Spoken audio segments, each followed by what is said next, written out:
Estamos aqui ao lado do Dr. Kleber Bezerra, filho do Major Teodorico Bezerra, grande líder político do estado do Rio Grande do Norte. E eu já começo perguntando ao Dr. Kleber como foi para o senhor ser filho do Major Teodorico Bezerra e quais ensinamentos ele lhe repassou. Olha, ser filho de Teodorico Bezerra é como qualquer filho ser filho de seu pai, onde você tem admiração. Nós, filhos, geralmente nos espelhamos nos nossos pais. Sim. Não é?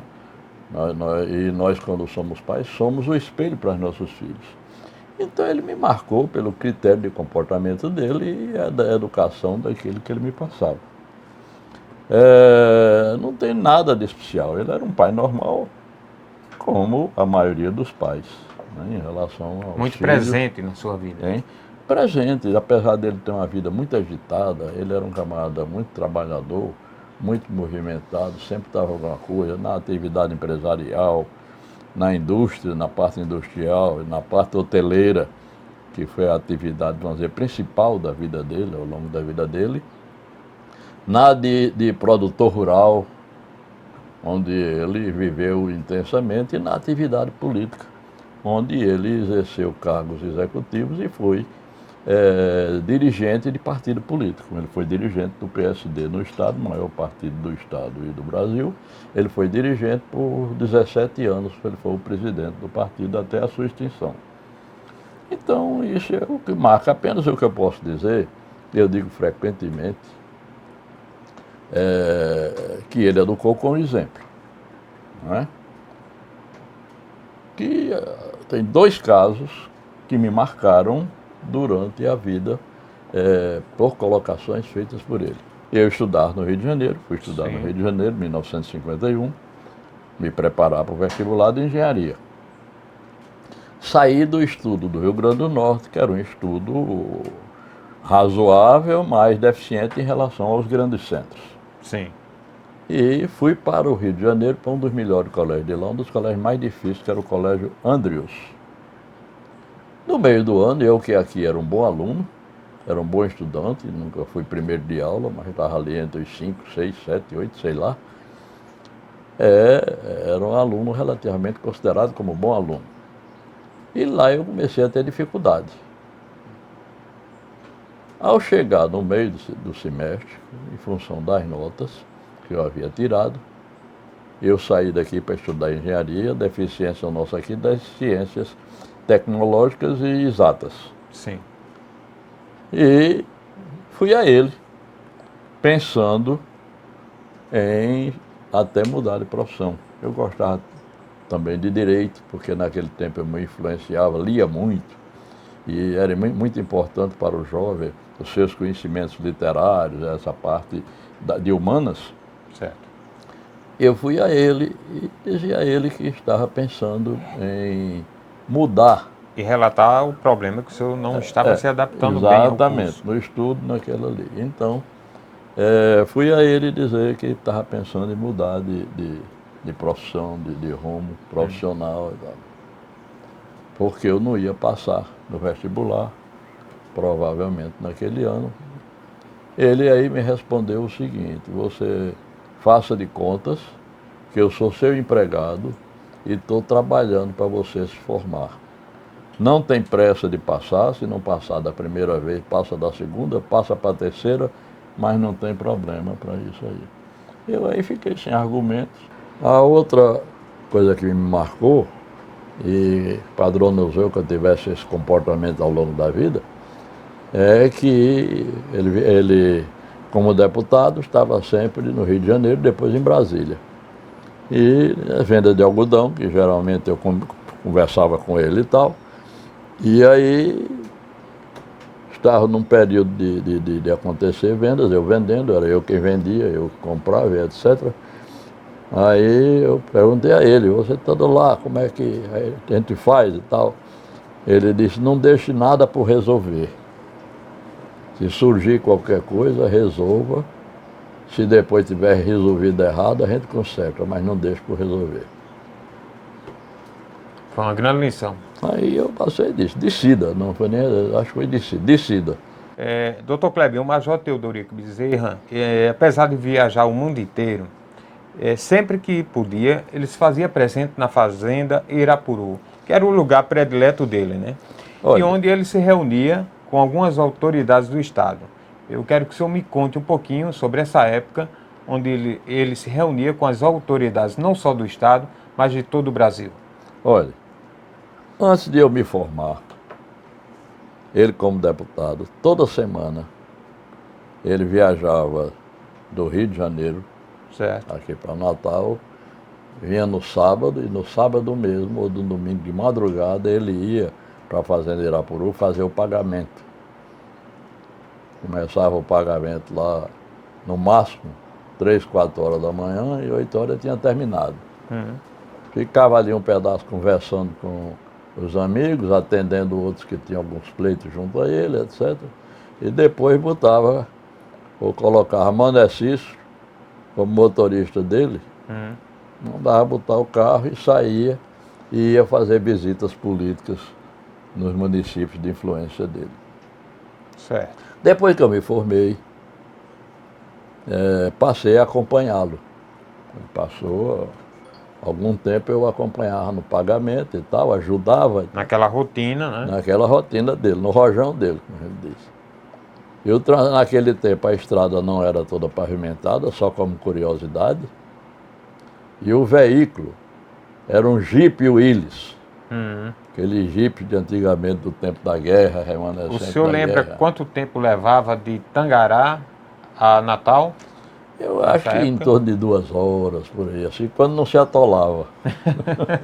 Ele saía, às vezes se atolando. O Jeep não atolava porque tração de 4 rodas, mas eu sou do tempo que a gente se atolava umas 3 vezes daqui para Tangará, ou uma coisa assim, na época de inverno, né? Bem, depois, aos poucos, ele passou a vir menos e eu é que resolvia. Eu ia fazer o pagamento. Certo. Fomos dividindo, quando ele podia, passou a ser de 15 em 15 dias. A responsabilidade foi ficando... Tal, e eu fui fazendo sob a orientação dele. Certo. E isso foram as coisas que mais marcaram, assim, vamos dizer, nesse período. E a Fazenda Irapuru, doutor Kleber, ela é... O Major Teodorico Bezerra, por ser um homem público, né, lá ele se reunia com as autoridades do Estado, né, e com as autoridades do Brasil. Eu quero que o senhor me fale um pouquinho sobre esse convívio político que existia na Fazenda Irapuru. Ele se reunia mais com os políticos da região. Sim. A região dele ali, locais. Eventualmente, algum amigo ou alguma coisa, iam lá, o governador do estado, diversos, estiveram lá. O governador Aloysio Alves, que o acordo final para ele apoiar Aloysio foi feito lá. Sim. O senhor Valfredo esteve lá, doutor Tarcísio ia frequentemente, inclusive o doutor Tarcísio chegou isso aí já na determinada época da velhice dele, quando ele fez 85 anos, só a família lá estava comemorando o aniversário e tal dele. De uma hora para outra, para surpresa nossa, chegou o doutor Tarcísio Maia lá, com amigos dele e tal. E aí o doutor Tarcísio disse, não, eu sabendo que era o aniversário do Major, não podia deixar de vir aqui. Entendeu? Também. De autoridades federais, recordo bem, vocês falam muito de Juscelino Kubitschek. Sim. Quando candidato a presidente... Foi presidente do Brasil. Presidente do Brasil, para mim o maior presidente do Brasil. Pois bem, e Juscelino, durante a campanha, era do PSD, papai era o presidente do PSD aqui, papai era deputado federal, e Juscelino tinha deixado o governo de Minas para ser candidato a presidente da República. Teodorico preparou uma vaquejada comício, ou comício vaquejada, para recepcionar o candidato a presidente Juscelino Kubitschek. Certo. Do PSD, ele era do PSD também, ele era deputado federal pelo PSD e presidente do partido. E Juscelino estava em plena campanha política do Brasil. Ele convidou, ele aceitou o convite e baixou, aterrissou no campo de aviação da Fazenda Irapuru, em Tangará, num Douglas DC-3, avião Douglas DC-3.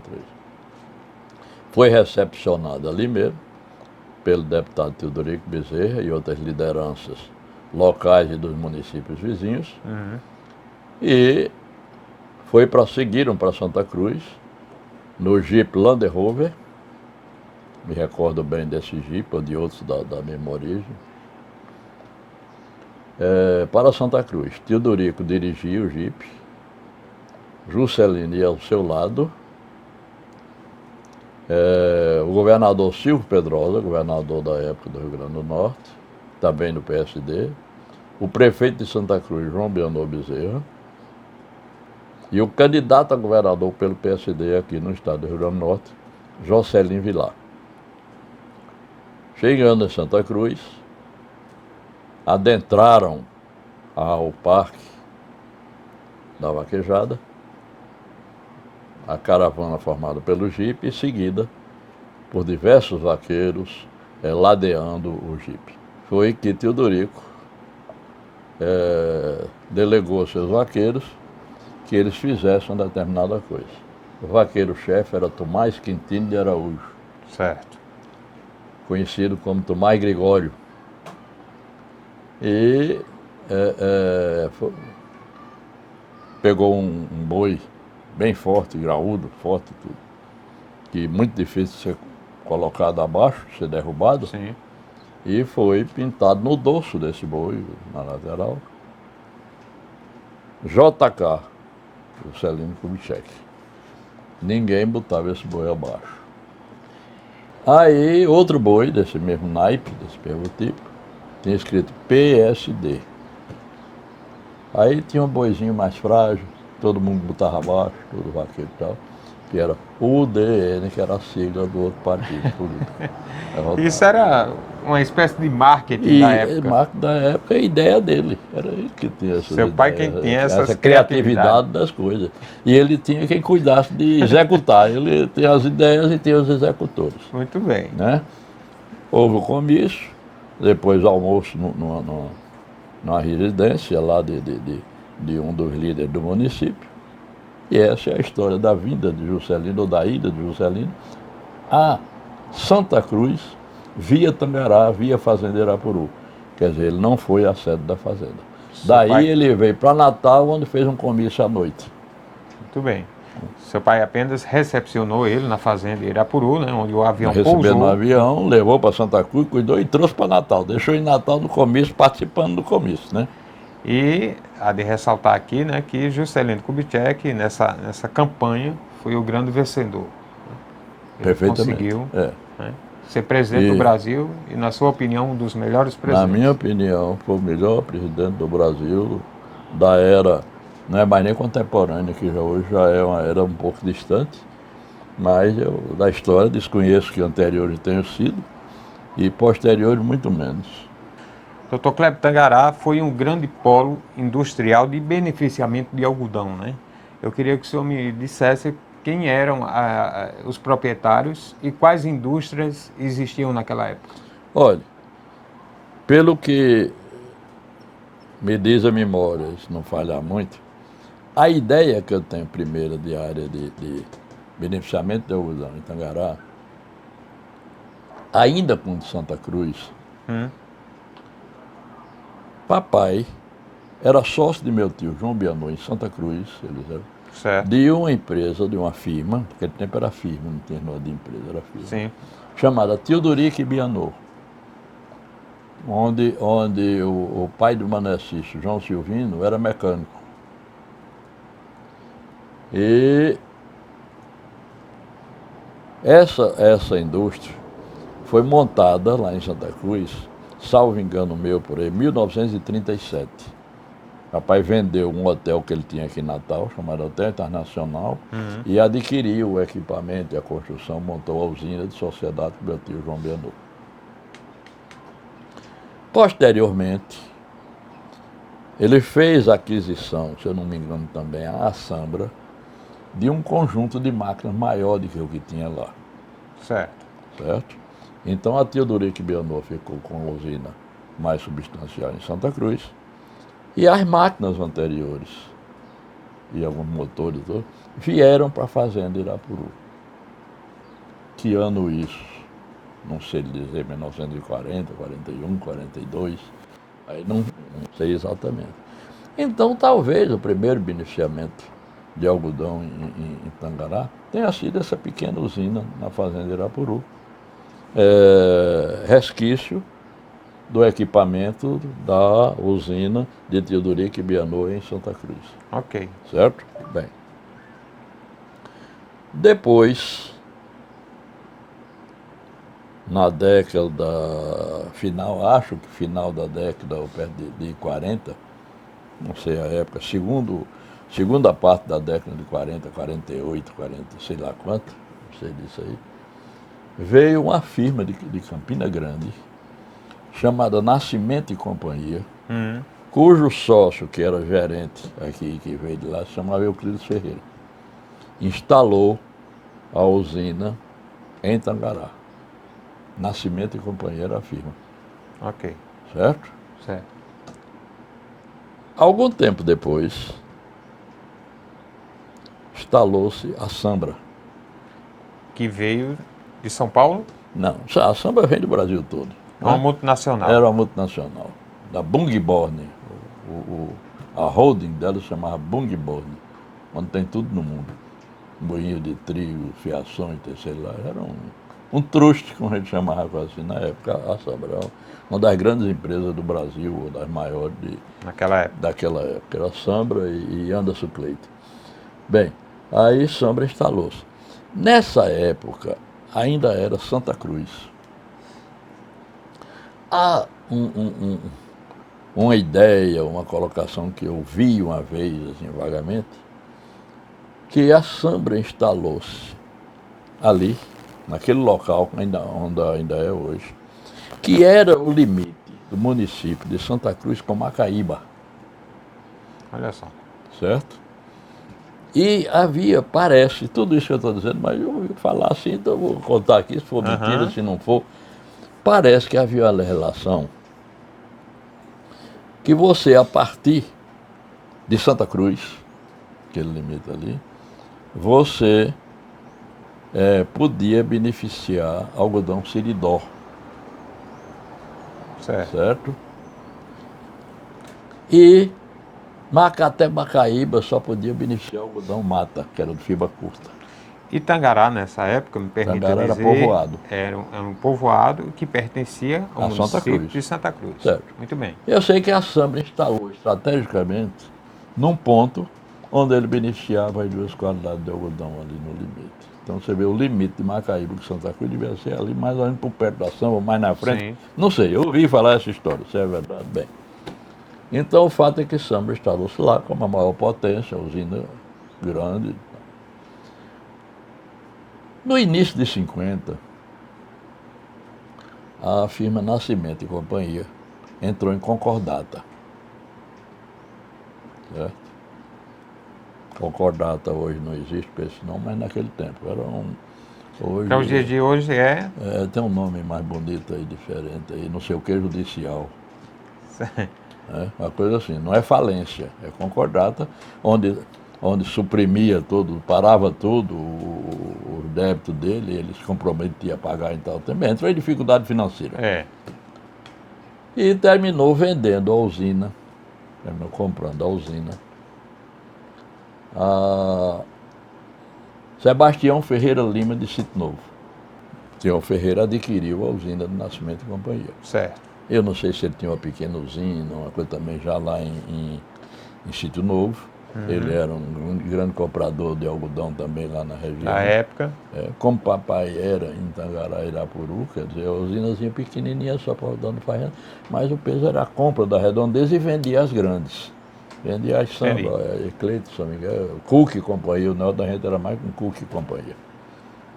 Era uma firma americana. Bem, Sebastião, como é que se diz, gerenciou, administrou a usina dele até falecer.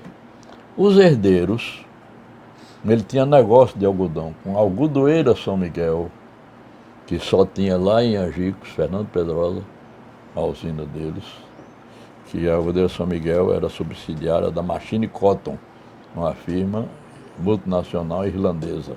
Certo. Certo? Resumindo, a algodoeira São Miguel comprou, depois dos herdeiros,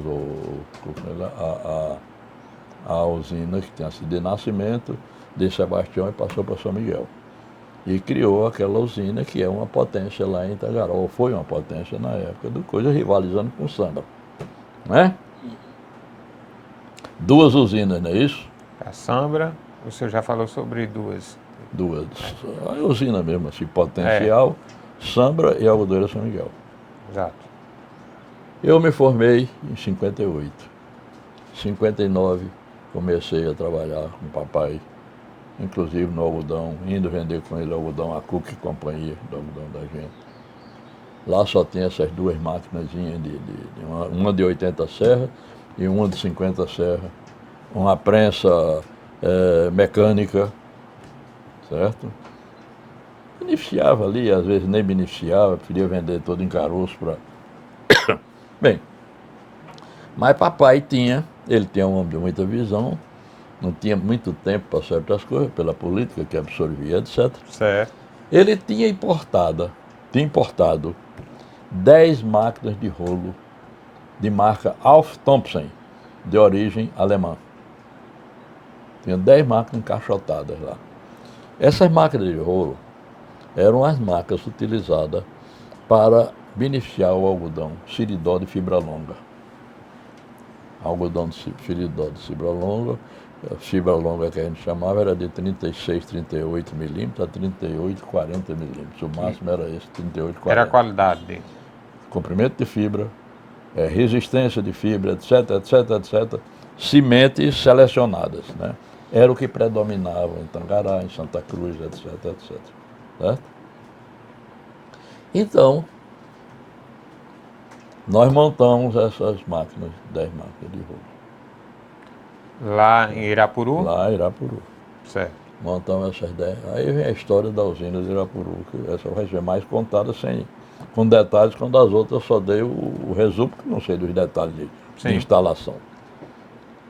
E passamos com essas máquinas prontas, a prensa dessas máquinas passou a ser a prensa mecânica que a gente já tinha lá.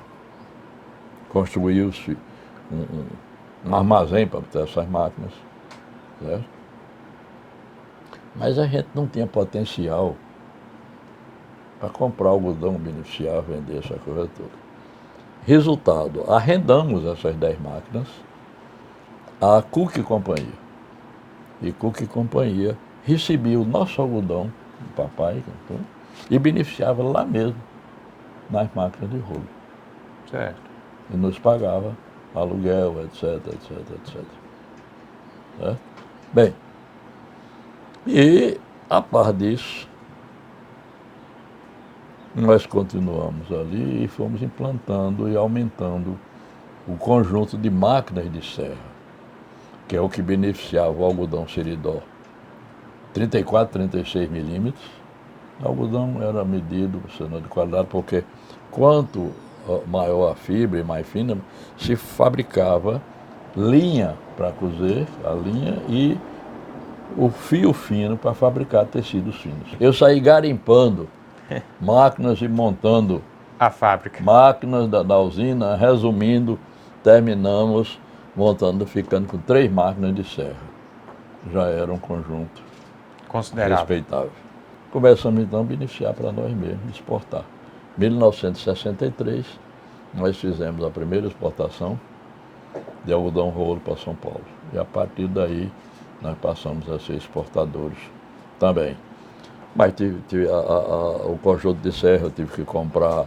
Isso tudo vai demandando uma prensa de alta densidade, ou de média, primeiro ano de média densidade. A qualidade do exportar, algodão, hein? A qualidade do algodão produzido em Tangará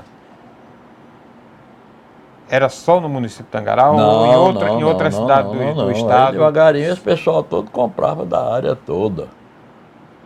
A algodoeira São Miguel tinha cliente de todo o Campo Redondo, para baixo, quer dizer, determinadas áreas. Mas a qualidade do poucas produto? A qualidade era toda ela muito boa. Santa Cruz tinha um algodão muito bom, a região do Salgado, de bom sucesso. Sim.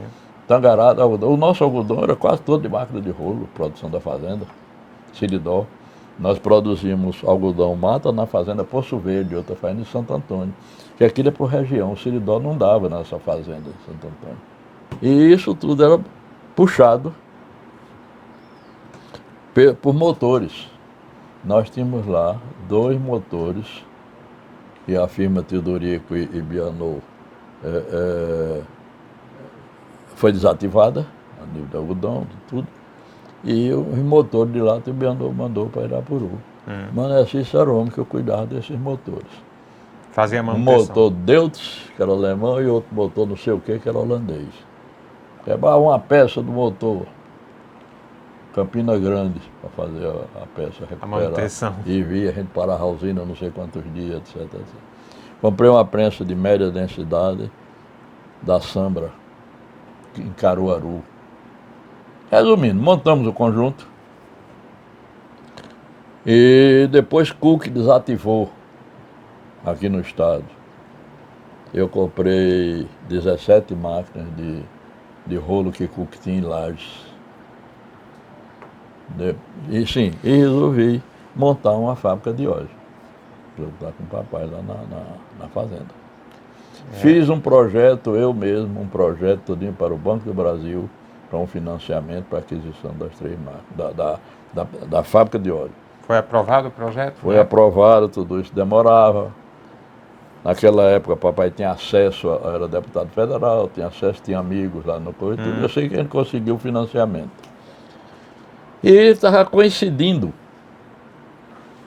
essa parte da fábrica de óleo com a chegada da energia de Paulo Afonso a Tangará. Que possibilitou, né, o avanço. Que tinha o avanço, perfeito, para dos motores, a energia. Então, subestação elétrica de 450 kVA, 2 transformadores de 225 kVA, vieram os técnicos para montar. Mané Cícero acompanhou isso tudo, trabalhou nisso tudo. Manuel Cícero, que é um tangaraense e que aprendeu o ofício Ele na aprendeu fazenda por em Irapuru. Irapuru, exatamente. Tudo lá. Agora ele, muito inteligente, autodidata, fazia curso de correspondência, não sei o que, essas coisas todas por aí. E ele foi se transformando de mecânico, porque era mecânico de carro. Certo. Depois mecânico de coisas, sabia de máquinas pesadas. Máquina também, o peso, veio gente de fora, mas ele era o homem de lá. E chegou ao ponto que na parte elétrica, ele passou a ser um grande eletricista. Manuel Cícero era muito mais eletricista do que mecânico. Olha aí. Tá certo? E vem então a aprovação do projeto, eu adquiro a Piratininga, 3 prensas de óleo, desigitadeira, não sei o que, tudo construí o prédio. Sendo que eu construí o prédio, eram 3 prensas de óleo. Eu fiz base para mais 3, já deixei pronto ali para receber mais 3. Tive ampliar, assisti o negócio outro para frente. Bem, aí ficamos então com a fábrica de óleo, as máquinas de serra, chegamos a ter 27 máquinas de serra lá em Irapuru. Poucas usinas tinham máquina de serra não, de rolo. A Algodura São Miguel tinha, certo? Samba não tinha, e algumas 2 empresas no Siridó. E os quadros elétricos lá da usina, da fábrica de óleo da fazenda, quando Paulo Afonso chegou, eu fazia o intervalo para dizer como Paulo Afonso chegou. Paulo Afonso chegou, e antes de chegar em Tangará, estava chegando em Tangará, e de lá iria depois para Campestre, numa linha reta da estrada de Tangará a Campestre, acompanhando a estrada. Certo. Eu fui a Coserne, argumentei, consegui que a linha elétrica, em face do consumo que a gente ia ter, portanto, como cliente da Coserne, ela fizesse uma flexão, entrasse para Irapuru, de Irapuru Campestre. Então essa linha faz hoje Tangará, Irapuru, Irapuru Campestre. Você pode ver lá que você vê os postos lá dentro e tudo, para atender, para suprir, né, essa para suprir lá, necessidade. né, era um atendimento coisa, e era um cliente potencial, razoável, mas É também verdade. para eles. Certo? E os quadros elétricos já de baixa tensão, para a usina, para a fábrica de óleo, para a máquina, foi Manessas quem fez lá em Irapuru. Eu não comprei os quadros de empresas fabricantes. Eu comprava o material, o equipamento que precisava para montar, e todos os quadros de lá foram montados pelo eletricista Mão de obra irapuruense Manuel Cícero. Olha aí. Com ajudantes outros que passaram a ser também, trabalhar bem em eletricidade. Então, potencialmente, Tangará passou a ter mais uma usina razoável. A nossa usina chegou a ter 5 máquinas de 80 serras para beneficiamento de algodão de fibra curta e de 34 e 36 milímetros, 27 máquinas de rolo e chegamos a 10 prensas de algodão. Entendeu? Então, Tangará, o maior movimento da coisa não era o nosso, era de São Miguel e Sambra. Mas eram 3 usinas, vamos dizer assim, respeitáveis e cujo beneficiamento de algodão era num volume razoável. Talvez o terceiro do estado. 3 usinas razoáveis, potencialmente, beneficiando o algodão.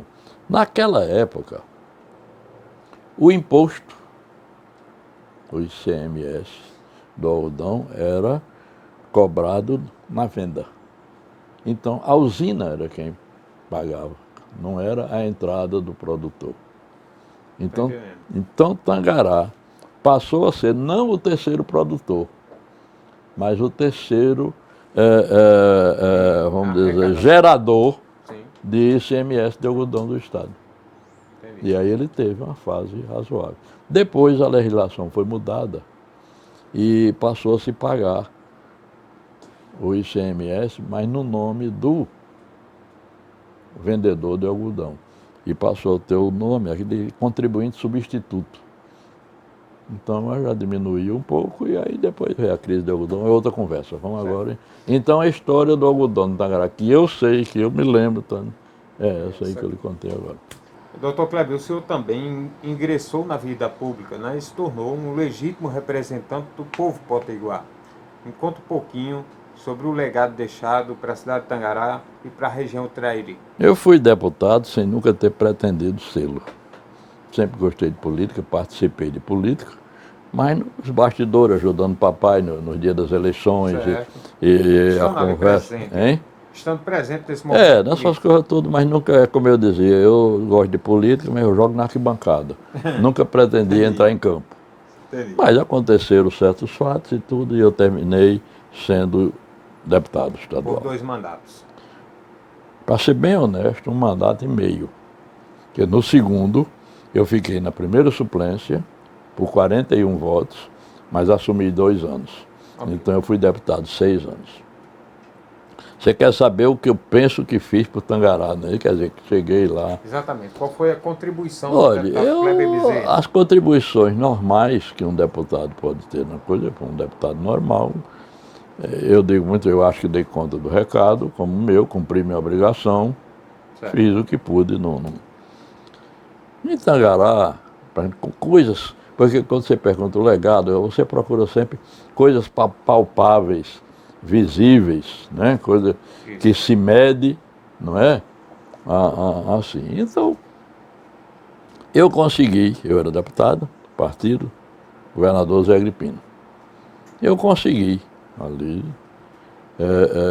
a eletrificação de diversos povoados, tais como Lagoa do Feijão, Catolé, Trairi de baixo e Trairi de cima. Isso foi eu que inventei esse nome, porque quando eu consegui por Trairi aí, fizeram só de uma parte, daquela parte mais embaixo, lá mais perto do açude ali, eu fui lutar pela outra parte. Mas a gente conseguiu, você quer Trairi de baixo, eu quero atrás, de cima não fizeram completa, etc, etc. Consegui a rodoviária. E quando eu consegui a rodoviária, eu era já secretário de Estado, mas comecei a lutar como deputado. Consegui houve dificuldades, eu pleiteei, porque pleiteei para Tangará e para outros municípios onde eu tinha sido votado e com quem eu tinha compromissos, né? Eu tinha eu tenho a consciência assim mais ou menos tranquila, acho eu, que em todos os locais onde eu fui votado, eu cumpri minha obrigação com aqueles lugares, certo? E não conseguiu sair a rodoviária. Eu fui conseguir como secretário de Estado. A estrada, a pavimentação da estrada Tangará-Sítio Novo. Aquilo fui eu que consegui. Seu e atendido. Primeiro como deputado. Lutei, tal. Não consegui, mas ficou lá meu requerimento, minha petição. Como secretário eu consegui a pavimentação pelo DR, que era órgão vinculado à Secretaria de Transportes e Obras Públicas. Sim. Certo? Então era dentro da área da secretaria. Então foi construído. Eu sei que depois já foi recapeado novamente, né? Isso aí eu não tive participação, mas a implantação do asfalto, da coisa tudo, foi durante o período da minha gestão. Eletrificação no Lagoa da Pedra, tem uma região de Lagoa da Pedra, que já é campestre ali, mas foi por ali. Eu deixei encaminhado, parece, salvo engano meu. E outras coisas que o deputado consegue, como um todo, de uma maneira geral, porque o camarão não é deputado só de Tangará. Santa Cruz, eu o que pude, não fiz muita coisa fisicamente tudo, mas defendi as posições políticas do grupo que tinha me apoiado e coisa de Santa Cruz. Mesma coisa Campestre. Campestre, por exemplo, lutei ainda como deputado, tive participação na construção da rodoviária de lá. A rodoviária foi construída pelo prefeito Zé Aprígio. Mas houve uma participação qualquer do Estado ali e eu era deputado. Minha luta foi pela... Você vê, rodoviária, eram as coisas que a gente tinha para pedir, para construir. Posto de saúde, não sei o quê, dependendo dos recursos do governo do Estado. Né? E Zé Aprígio, em homenagem, colocou o nome da rodoviária de Rodoviária Teodorico Bezerra. Não sei se ainda é hoje. Em São José do Campestre. São José do Campestre. Não sei se ainda é hoje, porque políticos têm mania de mudar os nomes dos lugares, das coisas, como é. Porque depois em Tangará eu posso chegar a alguma coisa mais ainda também de realizações ali, mais de papai do que minhas, mas que tem os pés, não, as mãos dele lá na atividade. Na fazenda Irapuru, doutor Kleber, tem a capela, né, de Santa Luzia, né? E a fazenda Irapuru também existe lá um busto, né, uma estátua de Frei Damião, que fez essa peregrinação no município de Tangará e na fazenda Irapuru, sempre muito próximo do seu pai. A capela de Santa Luzia, vamos começar pela capela, foi construída por Teodorico em 1945. Foi doada por ele, com todos os pertences, ele montou tudo, foi doada por ele à paróquia de Santa Cruz, que era, na época, o município chamava, né? Quem deu o nome a ela, ou como padroeira, quem sugeriu e etc, foi o meu tio, Monsenhor Severino Bezerra, Santa Luzia, e foi ele, inclusive, quem deu a imagem de Santa Luzia que tem lá na capela, no altar, certo? Papai não era um homem religioso, de ir à missa, disso assim tudo, mas entendia que a religiosidade era muito importante. Fazia parte do povo. Do povo, da sociedade, das pessoas, um controle para a pessoa. A religião controlava as coisas, a disciplina naquela ordem, né? Certo. Então, ele construiu a capela. Ao mesmo tempo, mais ou menos nessa época, ou pouco depois, Frei Damião fez uma missão lá. Certo? Frei Damião fez 3 missões na fazenda Irapuru, em períodos diferentes. Entendeu? Aí diziam que ele levava Frei Damião por exploração política, não sei o quê, etc. Tudo na vida tem os dois lados e as duas coisas. Ele levava porque entendia que a população, o povo da fazenda, ele era devoto de Frei Damião. Frei Damião. Mas claro que ele, como político, ele visualizava que era bom para ele politicamente. E fez amizade com o Frei Damião, e Frei Damião foi 3 vezes lá. Frei Damião sabia que aquilo fazia parte também um pouquinho da política. Não era só a política. Não é? Era o político que tinha que... Não vou dizer que não, ele fazia por religioso, ele não era um homem. Mas ele levava para o povo a oportunidade da religião, fazendo aquilo que o povo gostava, né? Então, Frei Damião esteve lá 3 vezes. Quase todas as missões que Frei Damião vinha fazer aqui no estado, em algum que podia, ele ia ao local onde Frei Damião estava com ele recebia, ele gostava de Frei Damião e Frei Damião gostava dele. Eu tinha atenções do misticismo dele. Ele foi visitá-lo umas 3 vezes, ele tinha um relacionamento assim com ele. Quando deputado estadual, já no retorno da vida pública dele, eu chamo assim, não tem a ascensão. Sim. E o declínio? Então ele foi até deputado federal 4 vezes e tal, quando não deu mais, ele entendeu, ele voltou e foi ainda 2 vezes deputado estadual. Ele apresentou na Assembleia Legislativa a proposição de um título de cidadão norte-rio-grandense para Frei Damião. Frei Damião, claro, deve ter sido apoiado por unanimidade, mas nunca conseguiu que Frei Damião viesse aqui para receber o título a Natal e tudo. Ele não conseguiu.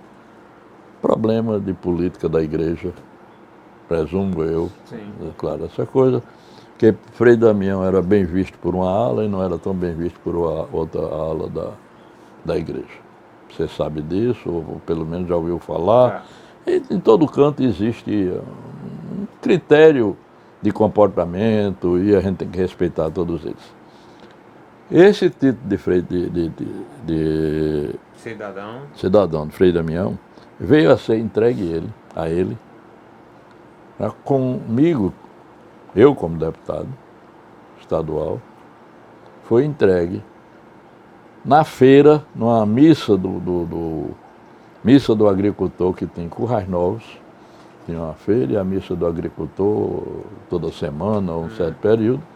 E Frei Damião foi receber esse título lá em Currais Novos. A movimentação nesse sentido foi feita pelo deputado Padre Cortês, que era politicamente, vamos dizer, base de Currais Novos, né? Ou aquela região vamos dizer assim, do Siridó Ocidental.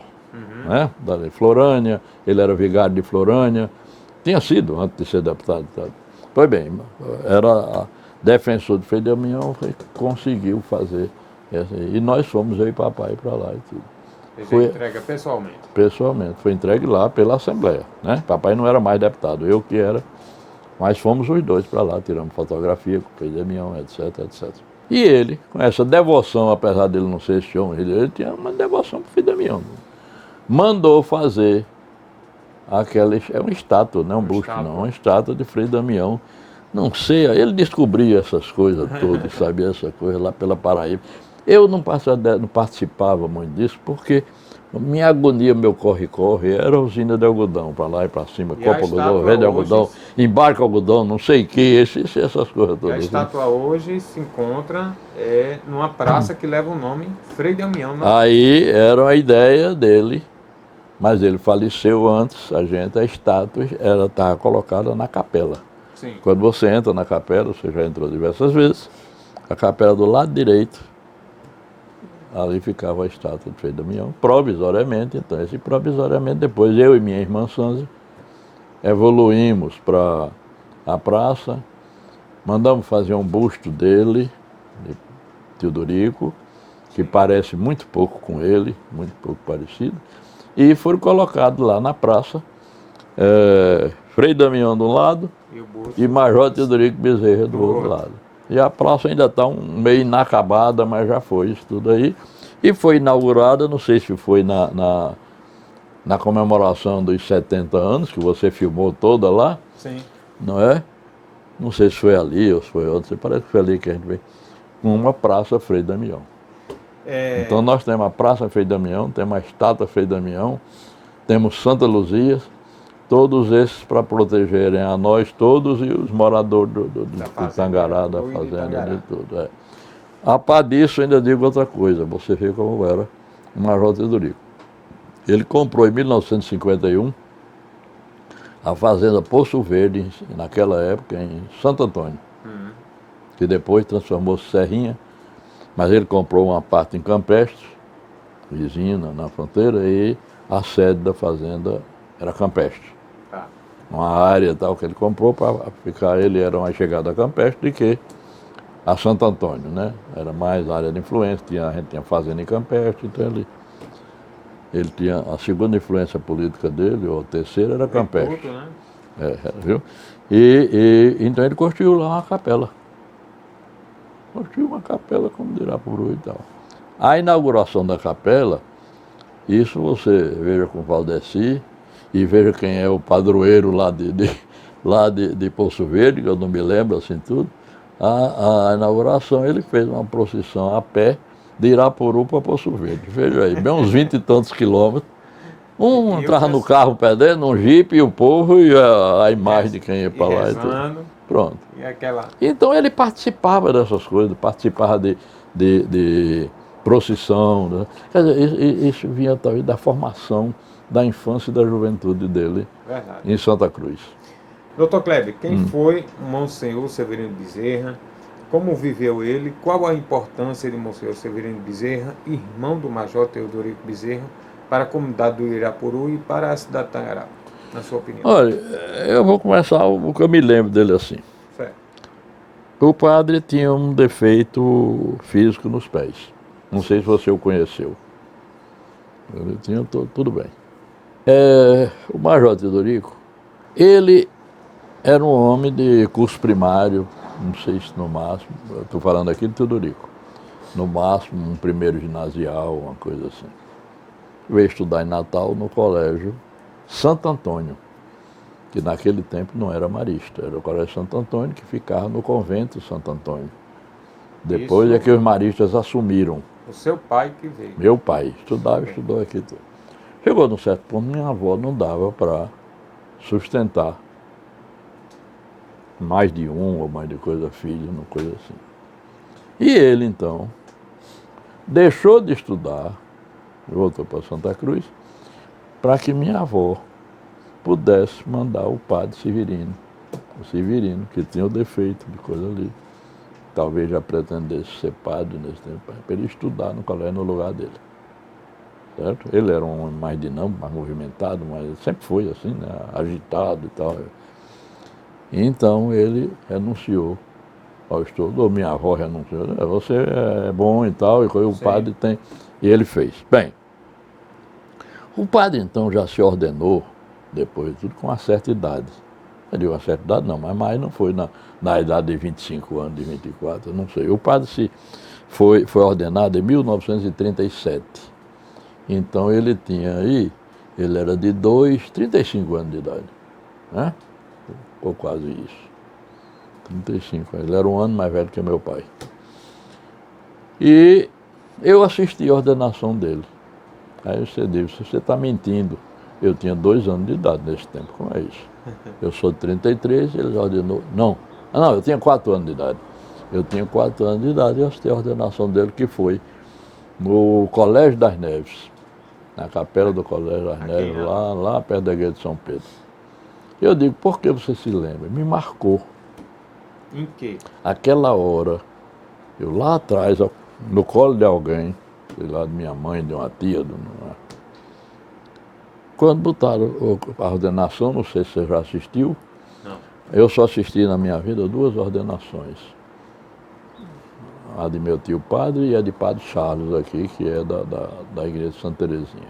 Mas aí, quando tem uma hora que ele deita, aí o bispo coloca como uma espada, uma coisa assim, na cabeça dele, ele deitado. E aquilo me impressionou. Não quero fazer com meu tio deitado naquele. Marcou, certo? Bem, foi ordenado, foi vigário de diversos municípios. Ele foi vigário, vamos começar daqui, isso depois, Goianinha, ele foi vigário de Lages, ele foi vigário de Coronel Ezequiel, onde ele foi mais? Ele foi de uns 8 ou 10 municípios aí, ele foi vigário, 8. E quando ele vinha aqui a Natal, ele ficava lá no Grande Hotel, que era de tio Dorico, de meu pai. Então eu convivia muito com ele ali, né? Conversava com ele muito. Teve um período depois, que ele ficou radicado aqui já em Natal, e ele já monsenhor, ele era padre, eu chamava ele como Padre Severino, não chamava tio, não, era Padre Severino. Os outros sobrinhos, todos chamam tio Padre, certo? E eu chamava primeiro o Padre Raminho, porque ele tinha um apelido lá. Todo Severino, geralmente, acho que não é o caso, é Severino do Ramo, né? Do Ramo, não sei. Raminho, acho que era como os colegas chamavam ele no seminário. Eu chamava Padre Raminho e depois Padre Severino. E ele passou a morar lá no hotel conosco, definitivo. Né? Ele era, nessa época, ele terminou como vigário, chanceler da Cúria. Certo. Chanceler da Cúria, tem esse cargo aí na Cúria, eu não sei, não entendo bem dos critérios da liturgia, mas tem um caso de chanceler da... Deve ser um grau, assim, no Monsenhor, que já está mais né? Certa idade. Aí ele foi muitos anos ali, isso aí. E eu brincava muito com ele, que eu dizia que, padre, no Brasil só tem 2 chanceleres. Você e Mário Gibson Barbosa. Naquele tempo o chanceler do Brasil era um tal de Mário Gibson Barbosa. Padre. E brincava, conversava com ele e tal. E ele era um vigário permanente de Irapuru. Dependendo de onde ele estava, certo? Ele, toda primeira terça-feira, ou primeiro domingo, ou era terceiro domingo do mês, tinha o celebrante da missa em Irapuru. E eu fui diversas vezes pegá-lo, já que ele já saía com o papai. Quando estava no hotel, eu saía com o papai para lá e tudo. Quando ele depois, papai entregou o hotel e tudo, ele foi para o seminário. Aí ele foi morar no seminário. O seminário, nessa época, estava ali vizinho ou quase vizinho da Academia Norte Grandense de Letras. Eu não sei se você sabe onde é. Não é no prédio bonito que ele sempre teve o seminário. Depois ele voltou para lá. A gente ia pegar ele, levava o papai, dependendo de quem ia para lá.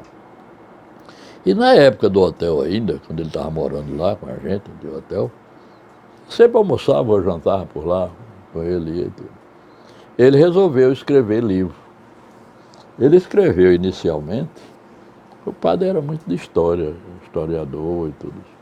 Ele escreveu um livro que se chama Levitas do Senhor, em 2 volumes. Esse Levitas do Senhor é a história, uma espécie de uma biografia, resumida, claro, né, de todos os padres do Rio Grande do Norte. Da época toda lá existe essa obra dele. Que uma que eu tinha original, teve uma certa época que ninguém estava tendo por aí, eu terminei que dá para a biblioteca de Dona Ivaldo. Tirei um xerox para mim, essa mania que eu tenho, só dou, mas dei o original, porque era para Dona Ivaldo, para a igreja e tal, eu dei o original. Eu tenho a impressão que eu já só tenho cópia dos 2. Bem, depois disso, ele escreveu um outro livro, que se chama Memória Histórica de Santa Cruz. Certo. Escreveu uma história do município de Santa Cruz. Então, Santa Cruz tem um livro escrito por ele, e depois tem mais umas 2 pessoas que escreveram lá o livro, mas o básico foi esse dele. E depois ele resolveu escrever o livro da história da família Bezerra. Certo? E esse livro demorou um pouco. Nesse livro, então, ele contava as origens dele, da Espanha, de Portugal, parará, por aí. Um livrinho fino. Ele faleceu no dia 4 de outubro de 1995. Um ano depois do papai. Papai morreu em setembro de 94 e ele de 95. E os restos mortais de Monsenhor Severino Bezerra se encontram na capela, né, de Santa Luzia, na fazenda de Irapuru. Foi um pedido dele? Foi um pedido dele a mim. Ele estava já doente lá no seminário. Certo. E eu fui visitá-lo. Uma das vezes eu sempre ia visitá-lo. Na conversa, então, ele me pediu que os restos mortais dele, 3 anos depois da morte dele, eu levasse, colocasse na capela de Irapuru. E assim foi feito. Assim foi feito, mas não foi feito como ele pediu. Eu fiz 7 anos depois. Eu já estava com medo Ele foi enterrado, os restos mortais dele, na parede do cemitério do Alecrim, nos túmulos que tem na parede, tudo que é da Irmandade dos Passos. Certo? E essas coisas eu fui deixando para depois, até que resolvi mesmo. Eu digo, o padre pediu daqui a pouco, vai aí, não. Aí eu resolvi, no centenário de nascimento de papai, levar os restos mortais do padre e colocar lá na capela. Escolhi o local para o pessoal, que você vê lá, é do lado do altar. Sim. Né? E fui para fazer fui pedir a exumação.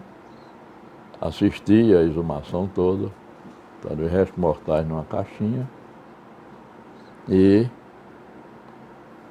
levamos para Irapuru. Levei para Irapuru. No dia já tirei isso em cima, né, da coisa. Ele foi, então, colocado ali os restos mortais dele. Tem uma placa com dizeres e depois transferi para lá uma foto dele que tinha na sala da casa da fazenda. Você vai ver lá, hoje tem uma foto, aquela foto era na casa. Eu digo, mandar fazer outro, vai fazer, não sai daí, eu vou transferir essa mesmo, está lá. Então ele é, como diz, é o santo de Irapuru, é o Senhor Severino Bezerra. Dr. Kleber, uma importante instituição de ensino é a escola Professor Severino Bezerra, que existe no município de Tangará, né? E está sendo reformada. Eu queria que o senhor falasse um pouquinho sobre essa instituição de ensino. Olha, o grupo escolar Professor Severino Bezerra foi conseguido por Teodorico, com o professor Severino Bezerra, que era o diretor do Departamento de Educação do Estado do Rio Grande do Norte. Naquele tempo não tinha secretaria, sim, eram departamentos de educação. O professor Severino Bezerra era um educador. Eu, inclusive, estudei no colégio dele, que ele tinha um colégio, quando menino, e papai se relacionava muito bem com ele. E conseguiu a construção do prédio, que era um prédio simples, uma sala ou 2 salas naquela época, naquele local onde é os fundos dele hoje, na Avenida João Taíde de Melo, não é isso? Sim, próximo ali, BR. Não é? Exatamente. A parte de trás. Aqueles terrenos ali eram de propriedade de Teodorico Bezerra. Ele doou o terreno para a construção do grupo. Ele tinha esse hábito. Em quase todos os lugares ele doava os terrenos para construir, realizar os benefícios, as obras, etc. Quando era dele ou quando tinha alguma condição que alguém que ele comprava e doava. E foi uma marca registrada, né? Seu pai sempre quis que as pessoas estudassem. Perfeitamente. Né? Ele foi, inclusive, salvo engano, o meu primeiro grupo de Tangará, assim, de uma certa, né? Não é uma potência, mas era um grupo para os padrões da época. Considerável. Né? Então, foi uma primeira realização que migrava, assim, certo? De Tangará. Como também a maternidade, que era a maternidade, que hoje é o hospital, quem construiu fui eu. Me formei em 58, 59, havia naquele tempo, os deputados dispunham de uma certa verba, sim, pequena, então para distribuir com os municípios, os locais onde eles tinham interesse ou conveniência, etc. da coisa. Isso podia ser grupo escolar, maternidade, qualquer coisa assim de obrigação pública, vamos dizer. E essa construção era feita por verbas anuais, porque tinha diversos municípios para doar. Então, papai idealizou aquela maternidade de Tangará, como diversas outras em outros municípios, que não veio o caso. Eu era recém-formado, fui ser um engenheiro da obra. Olha só. Tá certo? Começou do começo, do alicerce. E a verba, e a gente aplicava aquela verba que vinha. Era a AME, Associação à Maternidade e à Infância, Sim. de Tangará. Enchia de maternidade e de grupo escolar. O que podia, ele fazia isso. Então, terreno dele, ali já começava a virar puru. Pedaço dali. O terreno foi doado por ele e foi construído. Então, ao longo dos anos, aquilo passou bem uns 5 anos para construir, ou mais, sei lá. Vinha uma verba. A verba só dava para ir até aquele ponto. Ia. Parava. Então foi construída ali até que ficou pronta a maternidade de Tangará, pertencente à Associação da Maternidade da Infância de Tangará, ou do município de Tangará, uma coisa assim. Colocou-se o nome da maternidade de Zilá de Carvalho Bezerra, que era minha mãe. Então, o primeiro nome da maternidade, pronto, e passou algum tempo, era a maternidade de Zilá de Carvalho Bezerra. Como em Santa Cruz, era a maternidade Ana Bezerra, a mãe de papai. Anos depois, já feito alguma reforma e tudo, há algum tempo, um prefeito, determinado, resolveu mudar de nome para Maternidade Santa Terezinha. Aí volta Teodorico Neto, o prefeito. E eu não quis que modificasse mais o nome da maternidade. Por quê? Porque eu não ia querer ficar com minha mãe para cima e para baixo. Zilá de Carvalho Bezerra, o prefeito tira, não sei, não dá. Tá certo? E depois, Santa Terezinha verdade, era a padroeira de Tangará. Sim. Talvez se fosse até outro nome, eu combinasse para coisa. Mas a padroeira Santa Terezinha, não vou mexer com Santa Terezinha. O nome é mais do que digno, de que vale e tal. Então passou a ser a maternidade, o hospital de maternidade continuou Santa Terezinha, que hoje é o Hospital Santa Terezinha, e acabou-se. E Zilá virou a creche com o Jorginho, depois por conta própria dele, aquela creche que ele fez lá, que é a creche Zilá de Carvalho Bezerra. Após todos esses anos, sendo muito bem representada a família Bezerra na região e no estado do Rio Grande do Norte, e tendo a fazenda Irapuru localizada no município de Tangará, o que a cidade de Tangará representa para o senhor e para toda a sua família? Não, para mim, e toda a família, é da maior importância, né? Vamos dizer assim, é o berço nosso, Certo. de nascimento, papai, tudo é Santa Cruz, Sim. não é? Mas o berço de vivência, de quando foi Tangará, não é? Ele comprou a fazenda em 1928, a primeira parte da fazenda, o monsenhor Antônio Xavier de Paiva de São José de Mipibu, e daí foi... Então, a vida dele, a vivência dele lá, nossa toda, a vivência empresarial, a vivência rural, de tudo é Tangará, não é? Tudo em função, passou, em primeiro lugar, tudo Tangará. Tudo que a gente pode, ele ainda durante muito tempo, tudo que ele podia fazer era Santa Cruz, era a terra dele, mas Tangará. Ele fez em outras coisas, inclusive, coisas que não são, que se sentem, mas que não se medem, teve muita influência em todo Tangará, a influência política, da eleição de prefeitos, etc., de não falhas e não falhas. Enfim, aí o polo político dele era Tangará, na realidade mais do que Santa Cruz. Santa Cruz era maior, mas em termos percentuais tudo era Tangará. A fazenda Irapuru chegou a representar eleitoralmente 80% do eleitorado de Tangará. Irapuru chegou a ter 400 famílias morando. 3.500 pessoas, mais ou menos, no contexto das fazendas. E um eleitorado de 900 e tantos eleitores, voltando numa época em que Tangará era bem menor, certo? Que a gente teve um percentual. Hoje não, Tangará cresceu. Cresceu porque diversas pessoas impulsionaram. Tangará hoje é um polo. Doutor Kleber, eu quero agradecer a sua participação aqui conosco e contou um pouquinho da sua história do município de Tangará, que tem tudo a ver também com a fazenda Irapuru. Muito obrigado. Eu é que agradeço a oportunidade do convite, certo? E de estar aqui com vocês, com você, Robson, o nosso blogueiro, e Nino, o nosso chefe aí de reportagem e de coisa. Muito bem. Certo? Obrigado.